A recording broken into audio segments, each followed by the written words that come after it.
there are still to be seen near Flensborg the ruins of a very ancient building. 2 soldiers once stood on guard there, but when one of them was gone to the town, it chanced that a tall white woman came to the other and spoke to him, and said, I am an unhappy spirit, who has wandered here these many 100 years, but never shall I find rest in the grave. She then informed him that under the walls of the castle a great treasure was concealed, which only 3 men in the world could take up, and that he was one of the 3. The man, who now saw that his fortune was made, promised to follow her directions in every particular, whereupon she desired him to come to the same place at 12 o'clock the following night. The other soldier, meanwhile, had come back from the town just as the appointment was made with his comrade. He said nothing about what, unseen, he had seen and heard, but went early the next evening and concealed himself amongst some bushes. When his fellow soldier came with his spade and shovel, he found the white woman at the appointed place, but when she perceived that they were watched, she put off the appointed business until the next evening.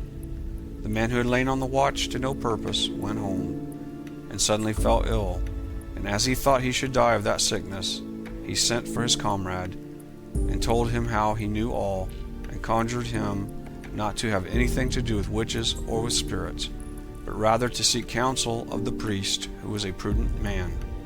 The other thought it would be the wisest plan to follow the advice of his comrade, so he went and discovered the whole affair to the priest, who, however, desired him to do as the spirit had bidden him, only he was to make her lay the first hand to the work herself. The appointed time was now arrived, and the man was at the place. When the white woman had pointed out to him the spot, and they were just beginning the work, she said to him that when the treasure was taken up, 1/2 of it should be his, but that he must divide the other half equally between the church and the poor. Then the devil entered into the man, and awakened his covetousness, so that he cried out, What? Shall I not have the whole?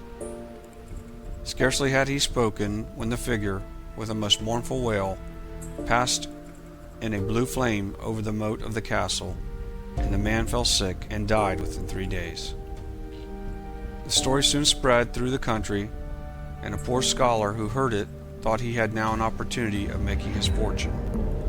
He therefore went at midnight to the place, and there he met with the wandering white woman, and he told her why he was come, and offered his services to raise the treasure. She, however, answered that he was not one of the 3, one of whom alone could free her, and that the wall in which was the money would still remain so firm that no human being should be able to break it.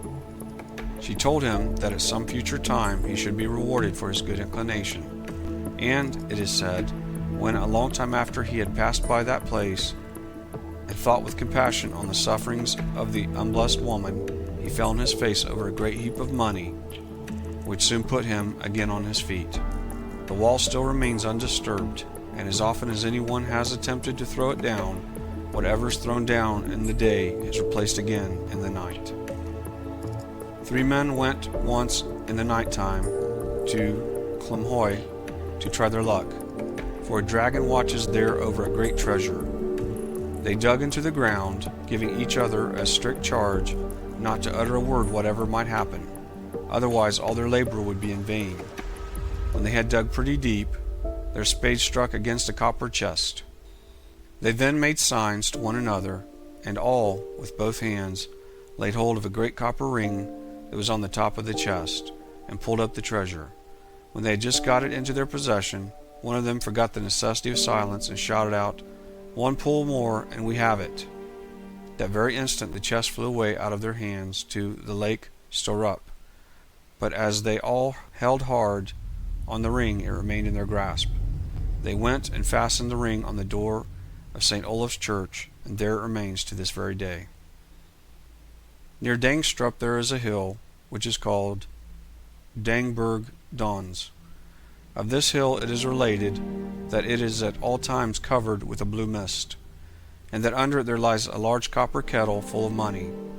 One night 2 men went there to dig after this treasure, and they had got so far as to lay hold of the handle of the kettle.